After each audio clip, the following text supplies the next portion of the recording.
My hands trembled as I held the birth certificate, the yellowed paper crackling between my fingers like autumn leaves. The name stared back at me in faded black ink: Father, Thomas Michael Brennan. Not David Sullivan, the man who'd raised me for 32 years. Not the man whose last name I carried, whose stories I'd grown up believing, whose quiet disappointment had shaped my entire childhood. The antique pocket watch lay open beside the document on my kitchen table, its gold surface catching the afternoon light streaming through my apartment window. Inside the case, engraved in elegant script, were the words that had started this avalanche: "To my beloved son Michael, may time always bring you home. Love, Dad, 1952. But I wasn't Michael. My name was Sarah. And this watch had been delivered to my address by mistake 3 weeks ago, setting in motion a chain of discoveries that would demolish everything I thought I knew about my family, my identity, and the man I'd spent decades trying to earn approval from. The return address on the original package had led me to an estate sale website. The watch had belonged to Thomas Michael Brennan, who died without any known heirs. But as I sat there, staring at a birth certificate I'd never seen before, one that my mother had hidden in the same jewelry box where she'd kept her most precious secrets, I realized Thomas Brennan hadn't died childless at all. He died never knowing he had a daughter. The room seemed to tilt around me as the implications crashed over me like a wave.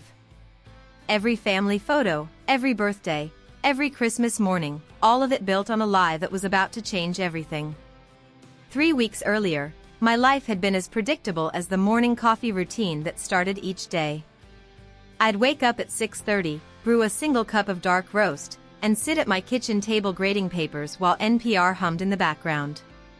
Teaching 5th grade at Roosevelt Elementary had given my days a comfortable rhythm: lesson plans, parent conferences, and the occasional school play that made all the bureaucracy worthwhile. My apartment reflected this orderly existence: books arranged by subject, bills paid on time, and a small but tidy space that I'd furnished with pieces collected over years of careful saving. I lived alone, had been single for 8 months since my relationship with Mark ended, and maintained the kind of low-drama lifestyle that would have made my mother proud. Mom had died 2 years earlier after a brief battle with cancer, and I was still adjusting to the quiet that came with being the last one left. Dad, David, had passed when I was in college, and I'd spent the decade since wondering if I'd ever really known him. He'd been a man of few words, a mechanic who came home smelling of motor oil and disappointment, who'd watch the evening news in silence while Mom bustled around the kitchen. Our relationship had always felt strained, like we were speaking different languages. He'd wanted a son who'd follow him into the garage, and instead got a daughter who preferred books to brake pads. I'd tried to bridge that gap, spent countless Saturday mornings watching him work on cars, learning the names of tools I'd never use, but there was always this invisible wall between us. Mom used to say he just wasn't good with emotions, that his generation of men showed love through providing rather than talking. I'd accepted that explanation, even as it left me with a persistent ache of feeling not quite good enough, not quite the child he'd wanted. My evenings followed the same comfortable pattern: dinner at 6, grading until 8, then reading or watching documentaries until bed. Weekends meant grocery shopping, laundry, and the occasional coffee with my friend Lisa, who'd been trying unsuccessfully to set me up on dates. "You're 32, Sarah," she'd say, stirring sugar into her latte. "You can't just grade papers forever. Don't you want a family?" The truth was, I wasn't sure what I wanted.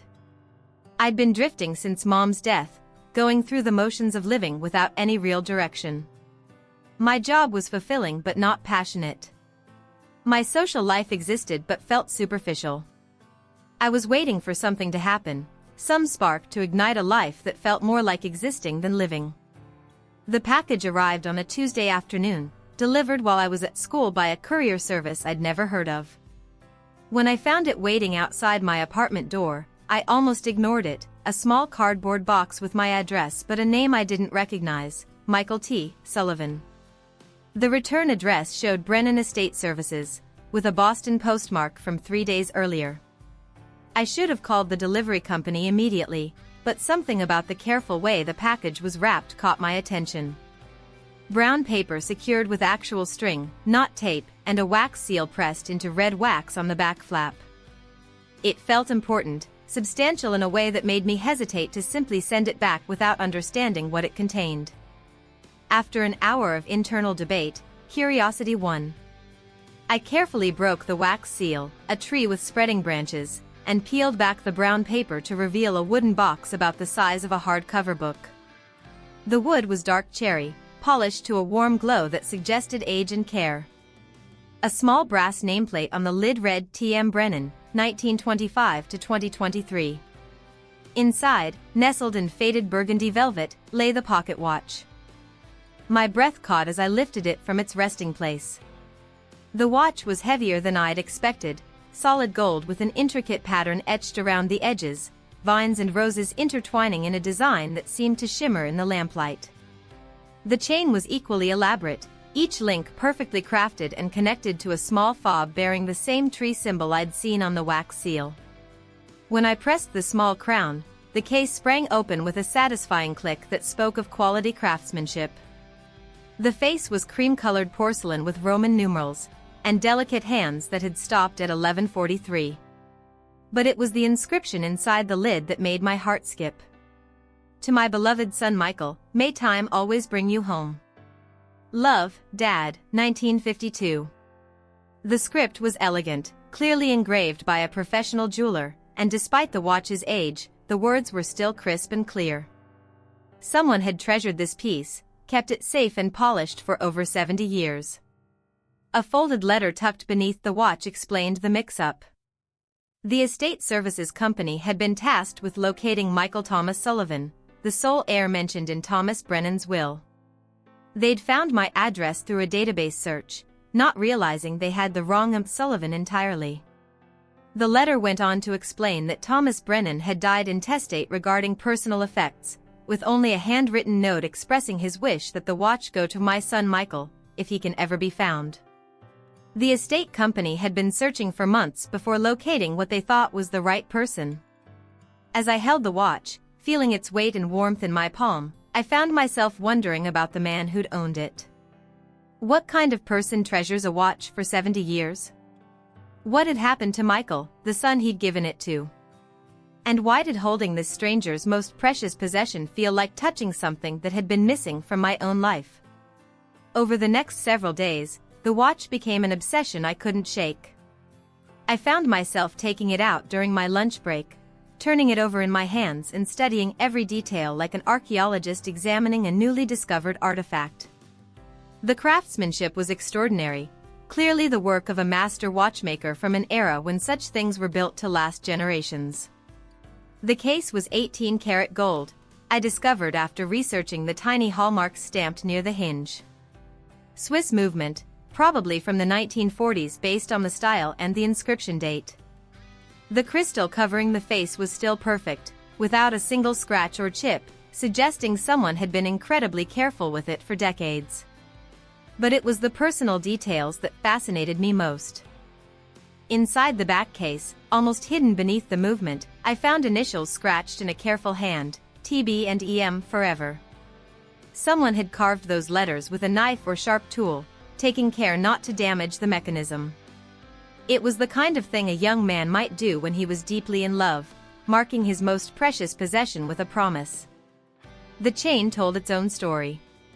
Several links showed the kind of wear that comes from daily use, the gold slightly thinner where it had rubbed against fabric for years. The fob was particularly interesting. The tree symbol was more detailed up close, with tiny leaves and what looked like initials worked into the trunk design. When I held it up to a strong light, I could make out TB carved into the base of the tree. Most intriguingly, the watch had been recently serviced. Despite being from the 1940s, it started ticking when I wound it carefully, keeping perfect time. Someone had maintained this piece with loving care right up until the end. The movement was so smooth and quiet I could barely hear it running, but when I held it to my ear, there was that steady, hypnotic rhythm that mechanical watches produce, the sound of time itself, measured and contained. I researched the watchmaker's mark and discovered it was a Patek Philippe, a brand I'd heard of but never fully appreciated. The particular model, a Hunter case pocket watch with moon phase complications, would be worth a substantial amount today. But clearly, its value to Thomas Brennan had been entirely sentimental. The more I studied the watch, the more questions arose. Why had Thomas kept it all these years if he'd given it to his son in 1952? Had Michael returned it? Had something happened to the son that forced the father to reclaim this precious gift? The inscription suggested deep love and hope, "May time always bring you home," but the watch's presence in Thomas's estate suggested that hope had never been fulfilled. I found myself creating elaborate stories to explain the mystery. Perhaps Michael had died young, and Thomas kept the watch as a memorial. Maybe there had been a falling out, and the son had returned the gift in anger. Or perhaps Michael had simply never received it at all. Maybe Thomas had inscribed it with hope and intention but never found the courage to give it away. Each theory seemed as plausible as the last, and none of them explained why I felt such a strange connection to this stranger's story. I'd catch myself checking the time on the pocket watch instead of my phone, enjoying the ritual of pulling it from my pocket and pressing the release. There was something deeply satisfying about carrying time in such a tangible, mechanical way. But beneath my fascination lay a growing unease. The watch felt significant in a way I couldn't articulate, like it was trying to tell me something important that I wasn't quite ready to hear. My research began innocently enough, a simple Google search for Thomas Michael Brennan Boston that I expected would yield basic obituary information. Instead, I discovered a man who'd lived a remarkably full life, one that seemed to intersect with my own family's history in ways that made my chest tight with recognition. Thomas Brennan had been born in 1925 in South Boston, the son of Irish immigrants who'd built a small but successful construction business. He'd served in World War II, returning home in 1946 to marry his sweetheart, Elizabeth Mary O'Connor. The wedding announcement I found in the Boston Globe archives showed a young couple radiating happiness, and I could see where the initials TB and EM had come from. But it was a newspaper article from 1952 that made my hands shake as I read it on my laptop screen. The headline read, "Local War Hero's Son Missing After Family Dispute." The article described how Michael Thomas Brennan, age 22, had disappeared following a disagreement with his family regarding his choice of bride. The young man's fiancée, described only as a local woman from outside the Catholic community, had also vanished around the same time. The article mentioned that Thomas Brennan had offered a substantial reward for information about his son's whereabouts, and that the family was devastated by this estrangement. A follow-up piece from 6 months later noted that despite extensive searching, no trace of Michael or his fiancée had been found. I leaned back in my desk chair, my mind racing. The timeline fit perfectly with my mother's age. She would have been 21 in 1952. And Mom had always been vague about her early life, claiming she'd moved to our small Connecticut town for a fresh start but never explaining what she was starting fresh from. More disturbing was the physical description of Michael Brennan in the missing person report. Height, weight, coloring, it all matched David Sullivan, the man I'd called father my entire life. Even the few photographs in the newspaper archive showed a young man with the same jawline, the same dark hair, the same quiet eyes that had watched me from across the dinner table for decades. I spent hours that night poring over genealogy websites, death records, and newspaper archives. Thomas Brennan had lived until 2023, never remarrying after Elizabeth died in 1987. He'd built a successful construction empire, donated extensively to Catholic charities, and by all accounts had been a pillar of his community. But in every interview, every profile piece, there was always mention of his missing son and his hope that Michael would one day return home. The more I learned, the more my own childhood memories took on new meaning. David's reluctance to talk about his family. The way he'd changed the subject whenever I asked about grandparents or relatives. Mom's insistence that they'd both been only children who'd met at a church social, despite the fact that neither of them seemed particularly religious. And there were smaller details that now seemed significant, the way David would sometimes stare off into the distance with an expression I'd always interpreted as disappointment but now recognized might have been homesickness. His skill with tools and building, which he'd claimed to have learned on the job but which now seemed like inherited knowledge. Even his habit of checking his watch obsessively, as if he were always aware of time passing, always waiting for something that never came. But what disturbed me most was a growing certainty that I was living in the shadow of a lie so enormous it had shaped my entire existence. If David Sullivan was really Michael Brennan, then everything I'd been told about my family, my heritage, my identity, was fiction. And if my mother had been complicit in that deception, it meant the woman who'd raised me had been keeping secrets that went to the very core of who I was supposed to be. The watch sat on my desk as I researched, its steady ticking like a heartbeat counting down to some inevitable revelation. Each new piece of information felt like another step toward a truth I wasn't sure I was ready to face. The breakthrough came when I found Thomas Brennan's obituary in the Boston Herald, published just 4 months ago. It was a lengthy piece that detailed his business accomplishments, his charitable work, and his decades-long search for his missing son. But it was the final paragraph that stopped my world. Thomas is survived by numerous cousins and friends who became his chosen family after the disappearance of his only child, Michael Thomas Brennan, in 1952. Despite hiring private investigators and offering substantial rewards, Thomas never stopped believing his son would return. He leaves behind a considerable estate, with instructions that should Michael or any of his descendants ever be found, they should inherit his entire fortune and, more importantly, know that they were loved and forgiven unconditionally. My laptop screen blurred as tears I hadn't realized were forming spilled over. The words "any of his descendants" seemed to glow on the screen. If my suspicions were correct, if David Sullivan had really been Michael Brennan, then I wasn't just Sarah Sullivan, struggling elementary school teacher with no family left in the world. I was the granddaughter of a man who'd spent 70 years searching for his son, who died still hoping for reconciliation. But I needed proof. Real, undeniable evidence that would confirm what my heart was beginning to believe. That's when I remembered Mom's jewelry box. She'd left it to me along with everything else in her small estate, but I'd barely looked through it since her death.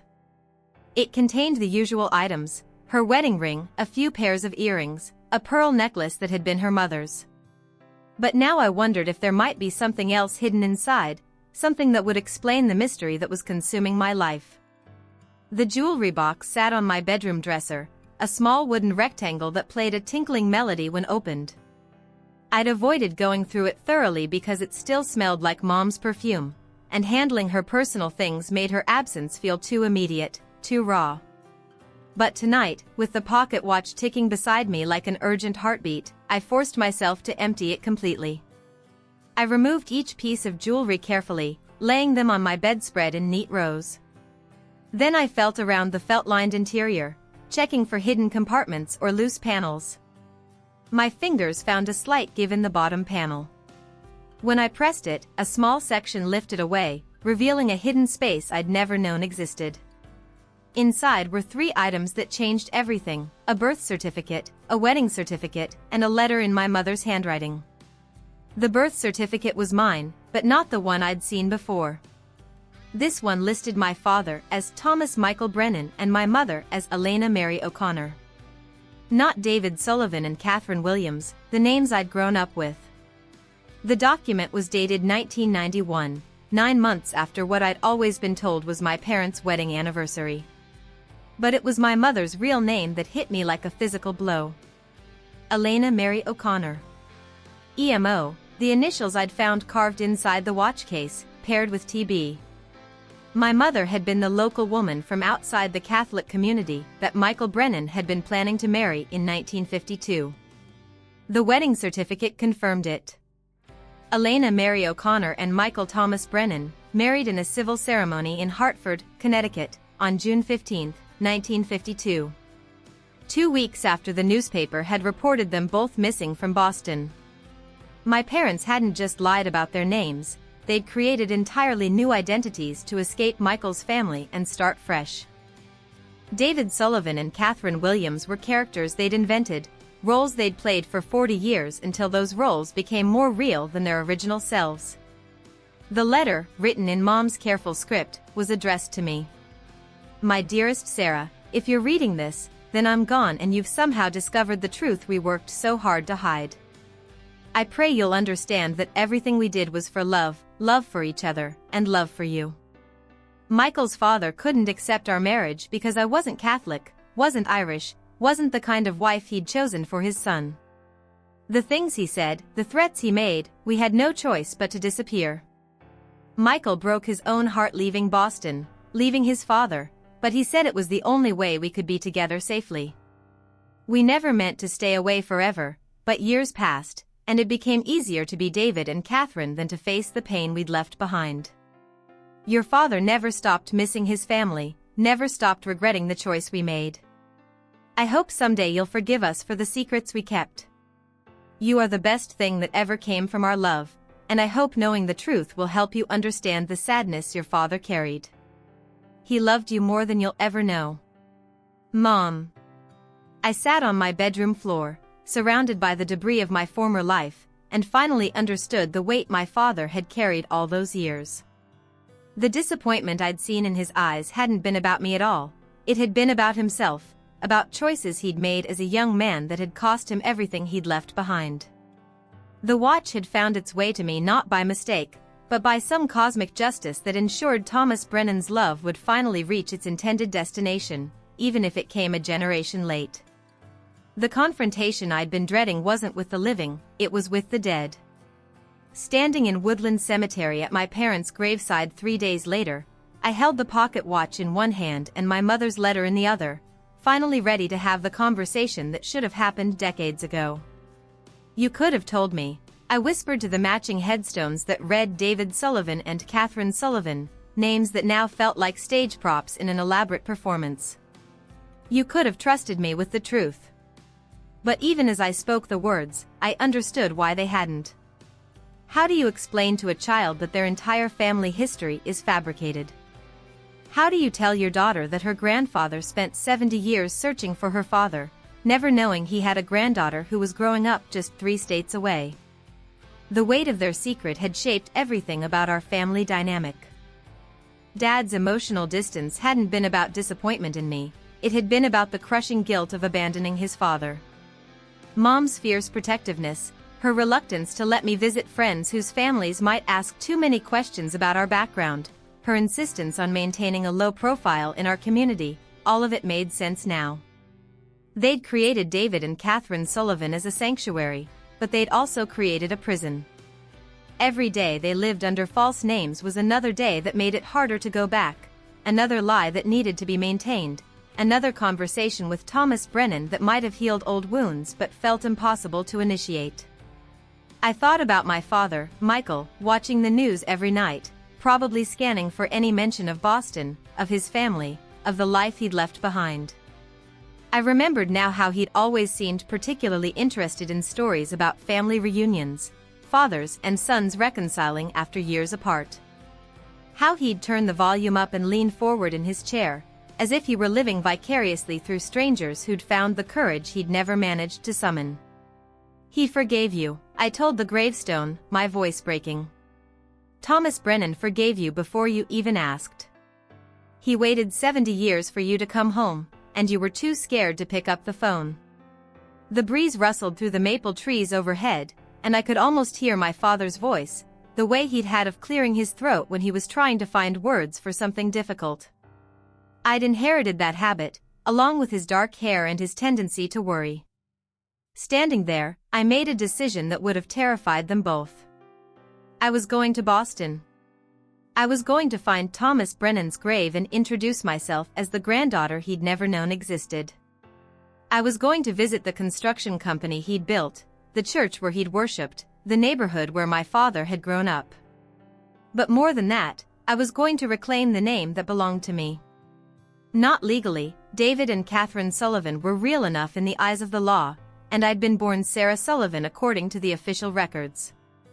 But emotionally, spiritually, I needed to understand who Sarah Brennan might have been, what kind of person I would have become if I'd grown up knowing my true heritage. As I walked back to my car, the pocket watch secure in my jacket pocket, I felt something I hadn't experienced since childhood, excitement about the future. For the first time in years, I had a mystery to solve, a family to discover, a story that belonged to me. My parents had tried to protect me from their past, but in doing so, they'd also protected me from half of my identity.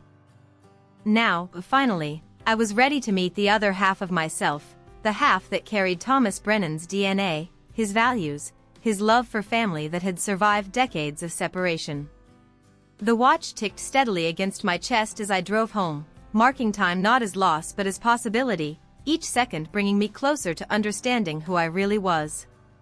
The trip to Boston 2 weeks later felt like stepping into a parallel universe where my life might have unfolded completely differently.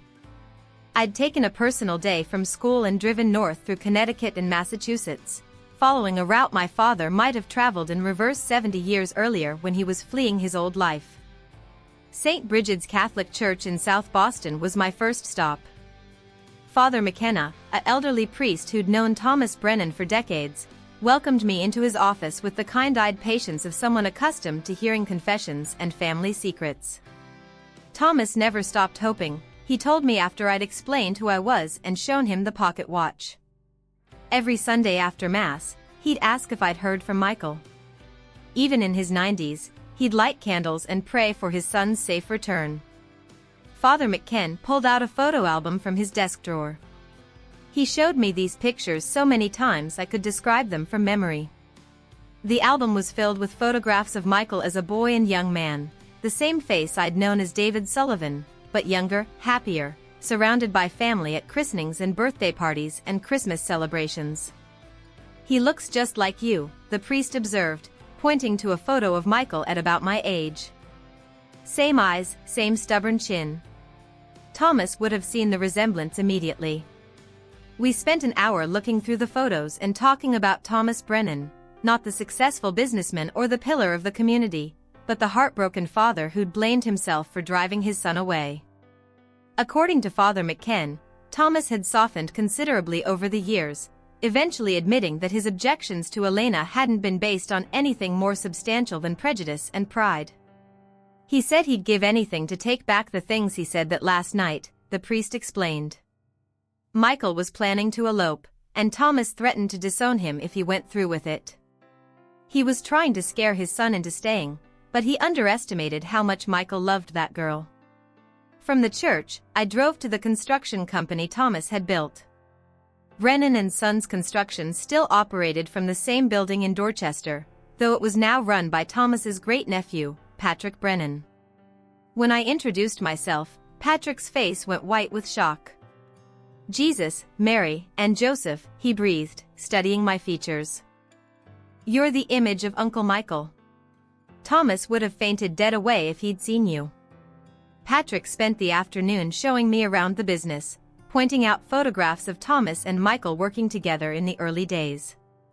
There was my father at 18, wearing work clothes and grinning at the camera, his arm around Thomas's shoulders. They looked happy together, comfortable in a way that made their eventual estrangement even more tragic.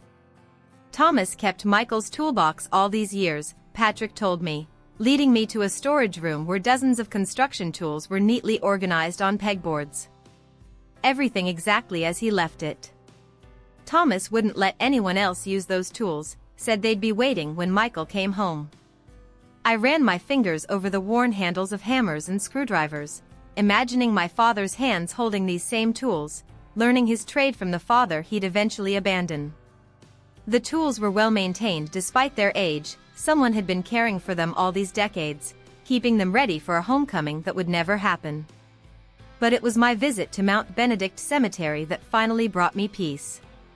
Thomas Brennan's grave was impressive, a large granite headstone with space for 2 names, though Elizabeth's had been there alone since 1987.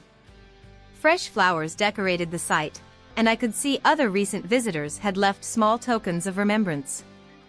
I placed the pocket watch on the headstone and sat in the grass beside it, finally ready to have the conversation I'd been rehearsing for days. "I'm Sarah," I began, feeling slightly foolish but needing to say the words aloud. "I'm Michael's daughter. I'm your granddaughter. And I need you to know that he never stopped loving you, even though he never found the courage to come home." The words came easier after that. I told Thomas about Michael's life as David Sullivan, about his work as a mechanic, about his quiet dignity and his struggle with emotions he couldn't express. I described Elena as Catherine, how she'd been a devoted wife and mother despite the secrets she'd carried. I told him about my childhood, my career, my dreams for the future.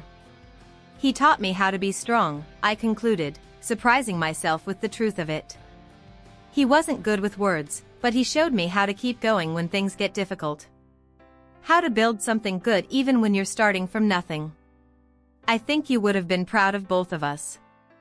As I prepared to leave, I noticed an elderly woman approaching with fresh flowers. She introduced herself as Mrs. Kowalski, Thomas's neighbor for 40 years. He talked about you, she said simply. Not by name, he didn't know your name, but he always said he hoped Michael had children, that maybe someday he'd get to meet his grandchildren. He'd sit on his porch and watch the neighborhood kids play, and I could see him wondering if any of them had his son's eyes. She pressed a small wrapped package into my hands. Thomas asked me to give this to Michael if he ever came home. Since Michael can't receive it himself, I think it should go to you. Inside was a simple gold locket containing a tiny photograph of Thomas and Elizabeth on their wedding day, along with a note, for my future daughter-in-law, whoever she may be. Welcome to the family. The drive back to Connecticut gave me hours to process everything I'd learned, everything I'd discovered about my family and myself. The pocket watch sat on the passenger seat, no longer a mystery but a bridge connecting me to a heritage I'd never known existed. I thought about identity and how much of who we are comes from the stories we're told about ourselves. For 32 years, I'd been Sarah Sullivan, daughter of a mechanic and a homemaker, descendant of no one important, carrier of no particular legacy. But now I knew I was also Sarah Brennan, granddaughter of an immigrant success story, inheritor of Irish resilience and Catholic guilt in equal measure, part of a family tree that included builders and dreamers and people who'd crossed oceans for better lives. The revelation didn't erase who I'd been, but it added layers of meaning I'd never suspected. My father's skill with tools wasn't just innate talent, it was inherited knowledge passed down through generations of craftsmen. My mother's fierce independence wasn't just personality, it was the strength of someone who'd chosen love over social acceptance and built a new life from nothing. Even my career choice took on new significance. Teaching had always felt like a calling, but now I wondered if it was also a form of inherited purpose. The Brennans had been builders of physical structures, but perhaps I'd been drawn to building young minds instead, creating foundations for the next generation in a different but equally important way. What struck me most was the realization that love doesn't disappear just because it's unexpressed. Thomas Brennan had carried his love for Michael across 7 decades, keeping it alive through hope and faith and stubborn Irish determination. That love had survived misunderstandings, pride, and even death itself, finally reaching its destination through the mysterious workings of estate sales and mistaken deliveries. My father had carried his own love, for his father, for his abandoned identity, for the life he'd chosen over the life he'd left behind. His quietness hadn't been coldness, it had been the weight of carrying secrets too heavy for ordinary conversation. His distance hadn't been disapproval, it had been the protective instinct of someone who'd learned that loving people sometimes meant leaving them behind. I thought about the patterns that repeat through generations, how the things we think we're avoiding often find ways to manifest anyway. My father had left Boston to escape family conflict, but he'd recreated that emotional distance in his own home.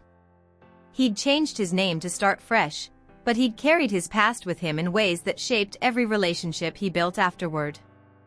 Understanding this helped me forgive both of my parents for the lies they'd told and the truths they'd hidden. They'd made choices based on the options they could see at the time, navigating a world where mixed marriages faced real social consequences and family disapproval could mean genuine exile from community support systems. But more than forgiveness, I felt gratitude. Their sacrifice had given me something precious, the ability to choose my own relationship with my heritage. I could embrace the Brennan legacy without carrying the Brennan baggage, could claim my Irish roots without accepting the limitations that had constrained previous generations. I made a decision as I crossed the Connecticut state line. I would keep teaching, but I would also begin exploring the construction business, maybe taking night classes in building trades or historic preservation. I wanted to understand the craft that had shaped my family, to connect with the practical creativity that Thomas and Michael had shared. I would also start using my full name, Sarah Brennan Sullivan. Not legally changing it, but honoring both sides of my heritage, acknowledging the family that had searched for me and the family that had raised me. Most importantly, I would make sure the story didn't end with me.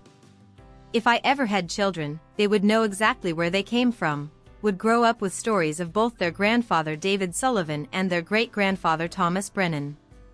They would understand that love sometimes requires sacrifice, but that sacrifice should never require the complete erasure of who you are. As I sit here now, 6 months later, the pocket watch rests on my kitchen table where this story began. But everything else has changed. The birth certificate no longer feels like evidence of betrayal, it feels like a map to understanding, a key that unlocked not just family secrets but my own sense of purpose and belonging. I've been accepted into a graduate program in historic preservation, combining my love of teaching with my newfound passion for construction and restoration. Patrick Brennan has offered me a summer internship, a chance to learn the family trade with tools that once belonged to my father.